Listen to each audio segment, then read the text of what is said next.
আসসালামু আলাইকুম। আজকে আমি আপনাদেরকে তোকমার শরবত দেখাবো। খুবই উপকারী জিনিস। রোজার মধ্যে তোকমার শরবতটা বেশি উপকারী। তো আমি এখানে আগে প্রথমে 1 ঘন্টা হলে হয়ে যায়, 1 ঘন্টা 1.5 ঘন্টা। এখানে ডাবের পানি দিয়ে ভিজিয়ে রেখেছি। ঘন্টা 2 ঘন্টা থাকবে। এরপরে শরবত বানিয়ে দেখাবো আপনাদেরকে। এই ডাবের পানিটা আরও উপকারী স্বাস্থ্যের জন্য।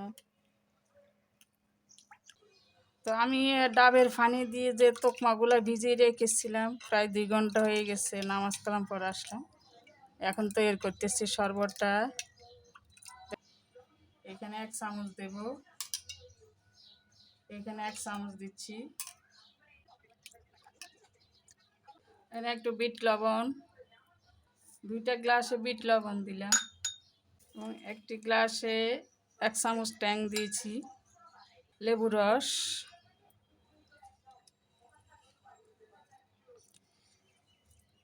লেবু রসটা দিয়ে দিচ্ছি।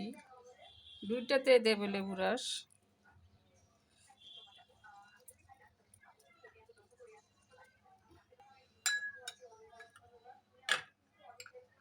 আমি এখানে একটু বরফ পানি দিয়ে দিচ্ছি। বরফ পানি, 2টাতে বরফ পানি দিয়ে দিচ্ছি তোকমাতে। আগে এটা নেড়ে নিই, চিনি অ্যাড করি একটু। রোজায় ইফতারে খুবই সুস্বাদু এবং ঠান্ডা স্বাস্থ্যকর 3টা রেসিপি আজকে আপনাদের সাথে শেয়ার করতেছি। খুবই উপকার পাবেন, খেয়েও মজা পাবেন। আর এখানে দেব একটু ভাজা জিরা আর বিট লবণ দিয়েছি। ভাজা জিরা, বিট লবণ আর একটা উপকরণ দেব। এখানে আমার পুদিনা পাতা এবং কাঁচামরিচ, পুদিনা পাতা আর ধনে পাতা পেস্ট করাগুলো দিচ্ছি। এই শরবতটা আরও বেশি মজা। আর চিনি, এখানে একটু চিনি বেশি লাগবে কারণ পুদিনার স্মেলটা খুব কড়া। 2টা শরবত বানালাম। তোকমাটা খেতেও মজা, সব কিছু তো উপকারী। আমি তো প্রতিদিন সকালবেলা খালি পেটে খাই। তো রোজার দিন, এখন ইফতারের সময় খাই। তো একটা বরফ দিয়ে দিচ্ছি, বরফ ফানিয়ে দিচ্ছি এবং গোটা বরফ দিয়ে দিচ্ছি। আরও ইফতারের সময় তো এখনও দেরি আছে। আচ্ছা, এটা এক পাশে রেখে এখন আরেকটা রেসিপি করতেছি আমি তোকমা দিয়ে। যে বাটিতে আমি ভিজে রেখেছি, এখানে ডাবের পানি। তো এখানে আমি সিরা দিয়ে দিচ্ছি 2 চামচ। সিরাগুলো খুব নরম, পানি দিয়ে ধুয়ে নিয়েছি কারণ ভিজানো লাগে না, খুব পাতলা সিরা।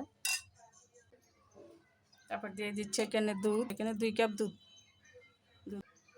সিরাগুলো 1 কাপ ছিল, সিরাগুলো দিয়ে দিচ্ছি। তারপর 1 চামচ চিনি পরিমাণ মতো দিলাম।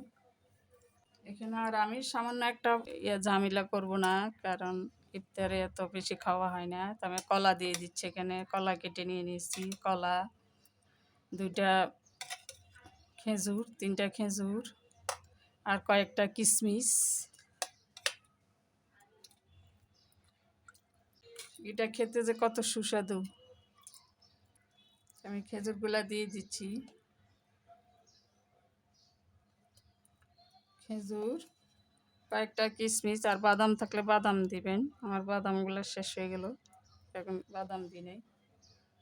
তারপর দেখার সৌন্দর্যের জন্য আমি এখানে কতগুলো জেলু দিয়ে কাজ করে রেখেছিলাম, এগুলো একটু দিয়ে দিচ্ছি সৌন্দর্যের জন্য। খাবারও স্বাদ, চিনি দিয়ে তৈরি করেছি।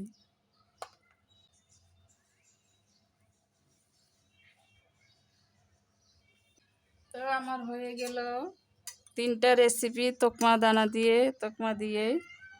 আর এখানে বরফ দেব বেশি করে।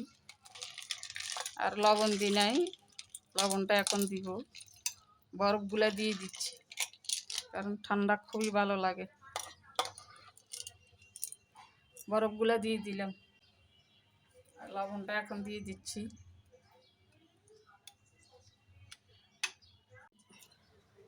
তো এবার আমার হয়ে গেল তোকমা দিয়ে 3টা রেসিপি। খুবই সুস্বাদু, স্বাস্থ্যের জন্য ভালো, সব কিছুর জন্য। রোজায় প্রাণ ঠান্ডা হয়ে যাবে। এখানে আমি বেশি কিছু ফল অ্যাড করি না, শুধু কলা, খেজুর এই দুইটা আর কিশমিশ দিয়েছি। আর এখানে ট্যাঙ্কের শরবত আর একটু ভাজা জিরা। আর এখানে আছে পুদিনা পাতার শরবত, তকমা দিয়ে পুদিনার শরবত।